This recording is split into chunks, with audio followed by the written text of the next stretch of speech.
Pada hari Senin tanggal 13 Januari 2025, kita melihat bahwa BBRI ditutup hampir turun 4% dan menembus level psikologisnya di bawah 4.000, yaitu di 3.850.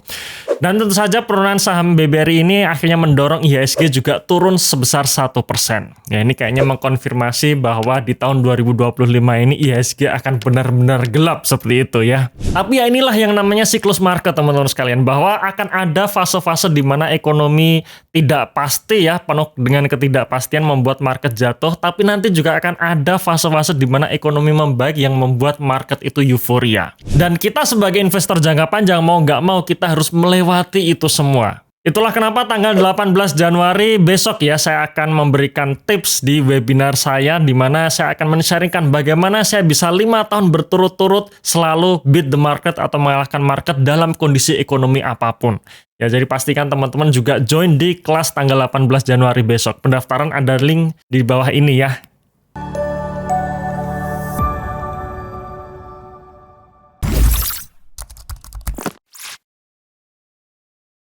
Oke teman-teman sekalian, mungkin bagi kalian yang invest di saham BBRI ya, misalkan kalau teman-teman beli saham BBRI di awal tahun 2024, kemudian masih hold sampai sekarang, maka kira-kira sudah minus 32%. Ya, jadi ketika Anda hold saham BBRI dalam 1 tahun ke belakang bukannya untung tapi justru boncos. Nah, kemudian akan disangkut pautkan nih, ternyata saham-saham fundamental baik pun juga sudah tidak berguna lagi. Nah, di sini teman-teman juga harus pahami sebenarnya fundamental bagus itu seperti apa gitu. Yang bagaimana, karena orang-orang nggak ngerti, kebanyakan orang-orang itu nggak ngerti. Asal comot kalau BBRI itu pasti fundamentalnya bagus, kalau Unilever itu pasti fundamentalnya bagus. Tapi nggak ngerti sebenarnya fundamental yang bagus itu seperti apa. Nah, nanti kita akan bicara mengenai fundamental BBRI ya di session kedua ya. Cuman yang perlu kita perhatikan juga adalah ada katalisnya juga. Kalau misalkan suatu perusahaan katalisnya sedang negatif, sebagus apapun fundamental perusahaan, harga sahamnya juga akan ikut turun. Nah, itu yang teman-teman harus pahami ya. Jadi ketika katalisnya negatif, ya harga sahamnya biasanya turun sebagus apapun fundamental perusahaan. Lalu katalis apa yang membuat akhirnya harga saham BBRI jatuh di bawah level psikologis 4.000?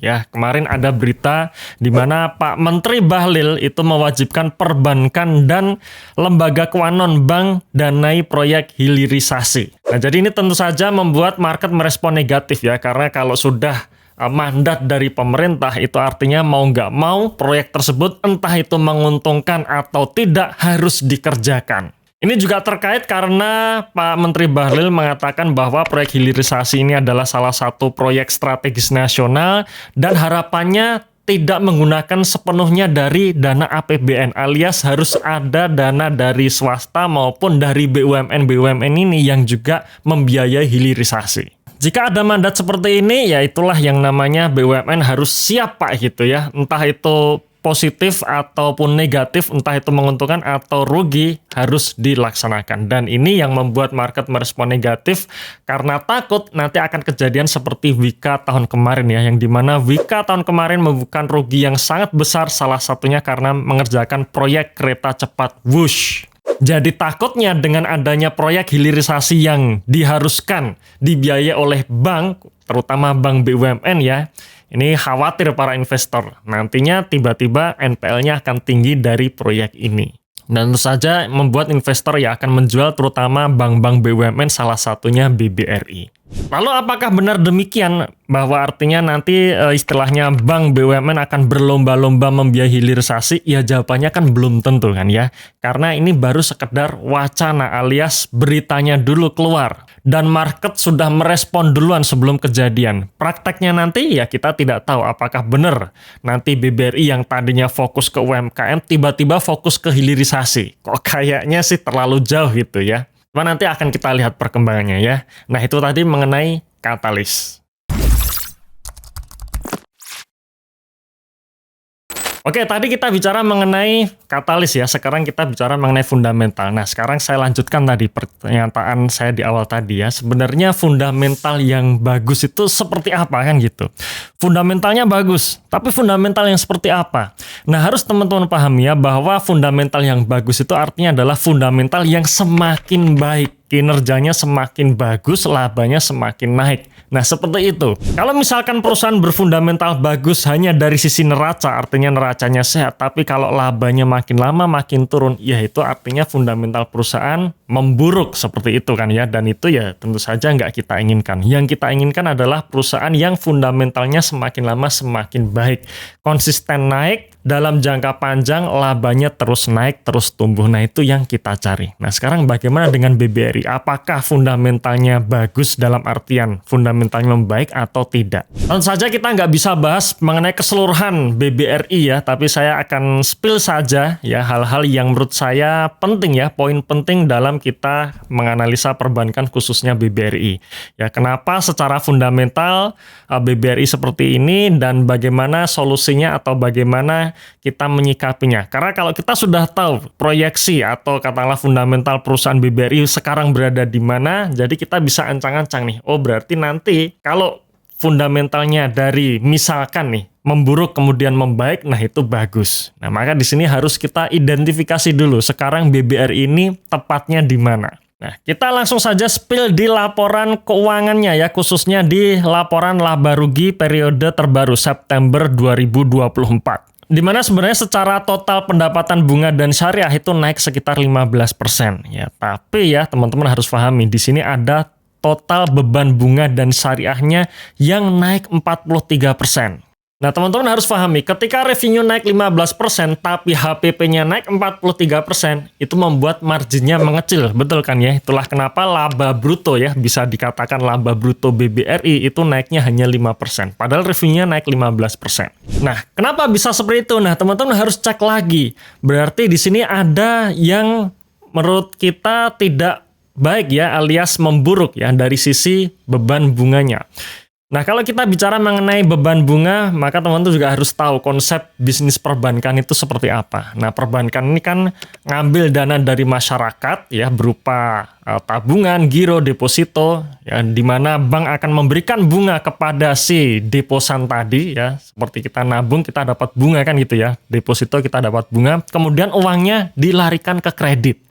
Nah, jadi simpanan ini menjadi sumber utama likuiditas alias peluru bank untuk melakukan ekspansi. Nah, karena BBRI itu minjam dana dari masyarakat ngasih bunga, nah sekarang kenapa beban bunganya naiknya sangat signifikan? Oh, berarti ini ada di masalah komposisi misalkan ya, di mana ada dana murah, dana mahal, berapa kira-kira rasionya. Kemudian berapa di dana mahal ini dikenakan bunga. Nah, ini ada hubungannya juga dengan suku bunga yang tinggi. Karena kita tahu ya bahwa tahun 2024 kemarin Bank Indonesia itu hanya sekali saja menurunkan suku bunga, selebihnya Bank Indonesia menetapkan suku bunganya itu tetap ya, alias ya kita juga mungkin memprediksi bahwa di awal tahun 2025 ini suku bunga Bank Indonesia juga kemungkinan tetap ya karena dolarnya naik. Nah, kalau Bank Indonesia stay di suku bunga yang tinggi ya otomatis beban bunganya dari bank ini ya juga akan tinggi. Di sisi lain perusahaan nggak berani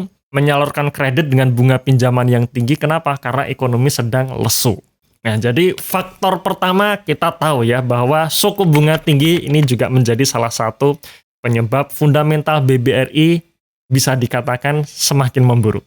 Kemudian yang kedua, teman-teman juga bisa lihat laporan laba rugi di beban penyisian kerugian penurunan nilai atas aset keuangan atau istilah kerennya ya, istilah umumnya adalah CKPN, di mana ini juga naik 40% dari 23 triliun menjadi 32 triliun. Di sini teman-teman juga harus pahami apa sih itu CKPN. Nah, CKPN ini ada hubungannya dengan kredit macet.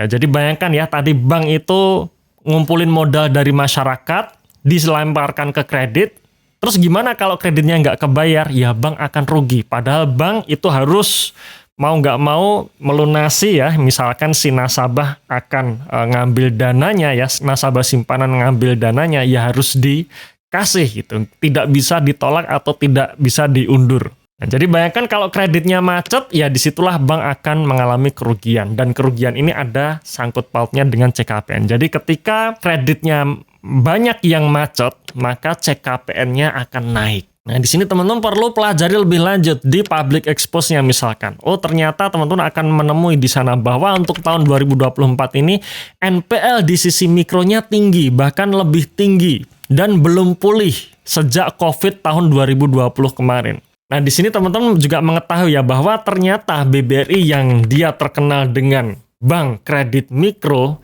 melakukan shifting usahanya ya, alias tidak fokus di ekspansi untuk ke penyaluran kredit mikro, melainkan lebih ke beres-beres untuk mikronya ya, beres-beres NPL-nya. Sedangkan ekspansinya di segmen menengah dan korporasi. Itu artinya apa?